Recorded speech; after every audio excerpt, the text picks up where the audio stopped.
Sir, टिकटों पर लड़ाई हो, ओहदों पर लड़ाई हो, अपोजिशन से लड़ाई हो, हुकूमत से हो, एस्टैब्लिशमेंट से हो, आपको नहीं लगता कि हर चीज़ पर पीटीआई का नाम आ रहा है? और बतौर एक सियासी जमात आपको लगता है कि ये एक दुरुस्त फिनोमेना है कि एक ही जमात पर एक ही तरह के इल्ज़ामात लगते रहें और इन लड़ाइयों से आपका कारकुन बड़ा मुतासिर हो रहा है? ना हमारी इस्टेब्लिशमेंट के साथ लड़ाई है, ना हमारी ओहदों के ऊपर लड़ाई है, ना किसी और चीज के ऊपर लड़ाई है। अगर राय का इजहार करें तो वो आप उसको लड़ाई बना देती हम्म। हैं। बीबी कोई लड़ाई नहीं है पार्टी में, आपको कहाँ लड़ाई नजर आ रही है?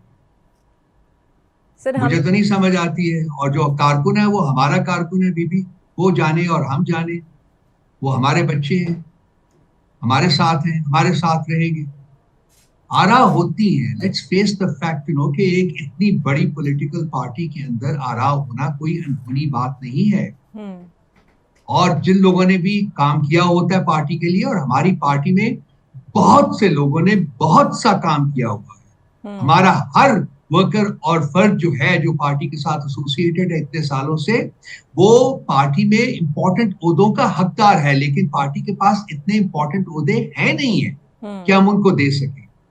लेकिन हमारी कोई लड़ाई नहीं है, वो हमारा अंदरूनी मामला है पार्टी का। बीबी वो हम बैठ के हल कर लेंगे, वो कोई मसला नहीं। सर, लेकिन तो जब ये ये लड़ाई का अंदरूनी। लफ्ज जो है, मैं सिर्फ उसके ऊपर मैं बिल्कुल आपसे सही। एग्री नहीं करता। हाँ, हमारी पार्टी में आजादी है कि लोग अपनी आरा का इजहार करें, अपनी राय का हम्म। इजहार करें, और ये आजादी और ये तरबियत हमें खान साहब ने दी हुई है।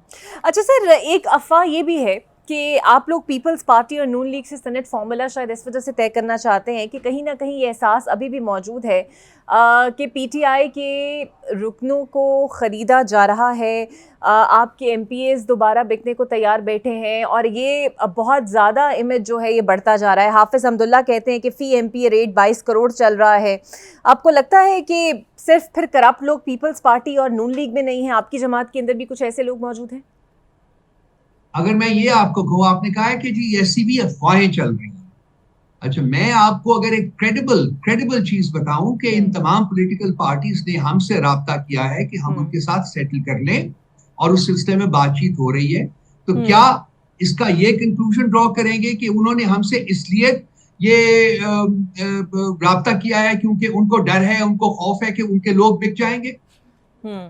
बड़ी सिंपल सी बात है इकरा, उसको राइट पर्सपेक्टिव में समझने की कोशिश करें। मीडिया के लिए ये बहुत इंपॉर्टेंट है। वो राइट पर्सपेक्टिव क्या है? वो ये है कि पाकिस्तान की पॉलिटिक्स में एक तारीख रही है कि जब भी सेनेट के इलेक्शंस हुए हैं, सेनेट के लोग बिके हैं, सेनेट में माल चला है। ठीक कह रहा हूं मैं? बिल्कुल ऐसे ही। ओके। और ये पार्टी ए, बी या सी या डी की बात नहीं है, ये है कि जो जो एक इलेक्शन का प्रोसेस है, वो हर सेनेट के इलेक्शन के प्रोसेस में ये गन हुआ है। हम्म।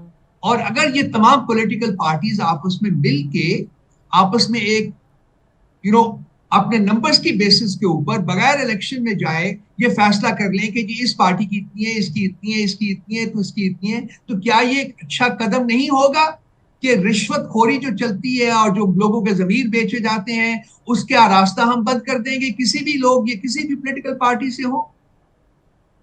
ये राइट पर्सपेक्टिव है।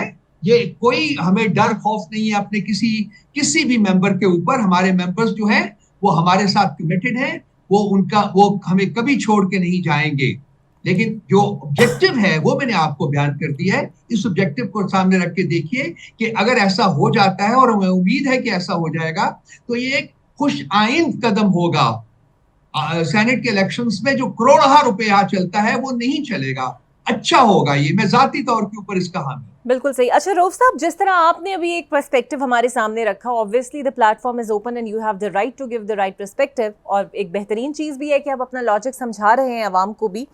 लेकिन आप लोगों की जमात से मुतादिद लोग चैनल्स के बाइकॉट की बात करना शुरू कर देते हैं। खबर दुरुस्त भी हो सकती है, गलत भी हो सकती है, जिस तरह आप बात कर रहे हैं लॉजिक के साथ, तरदीद भी हो सकती है उसकी। लेकिन आपको नहीं लगता कि डायरेक्ट सजा और जजा चैनल्स का बाइकॉट करके देना ये कुछ ज़्यादा ही हो गया? स्पेसिफिकली एआरवाई के मामले में उसने तो बहुत ज़्यादा पाकिस्तान तहरीक इंसाफ को सपोर्ट भी किया है और ख़ासा किरदार भी अदा किया है। देखिए, एक दिन के लिए जो बैन हुआ है, फ्रैंकली मैं अपना बयानिया जो है वो बयान करने में यकीन रखता हूं, और मैं हमेशा एडवाइस भी करता हूं कि जितने भी हमारे पास फोरम्स मिले उनका इस्तेमाल हमें करना चाहिए अपना नैरेटिव, अपना बयानिया लोगों तक पहुंचाने में। बिल्कुल। लेकिन ये जो मुझे बताया गया है कि ये जो न्यूज चलाई गई है ये बिल्कुल कंप्लीटली फैब्रिकेटेड थी, और एक दिन का बैन करने से पहले उनको कहा गया था जी कि आप इस सिलसिले में एक करेक्शन जो है वो आप ब्रॉडकास्ट कर दें, जो नहीं किया गया। उसके बाद हमने एक दिन के लिए कहा कि जी हम उसके साथ इंटरेक्ट नहीं करेंगे। मैं अब भी आपकी वसातत से कहना चाहता हूं कि मैं इस किस्म के बैन करने के हक में नहीं हूं, लेकिन बाज दफा कोई मौका आ जाता है जिसमें कि एक मैसेज अगर प्रॉपरली ना जा रहा हो तो फिर इस किस्म का कोई कदम उठाना पड़ता है। आई होप एंड प्रे कि आइंदा कभी इस किस्म का कदम उठाने की नौबत नहीं आएगी।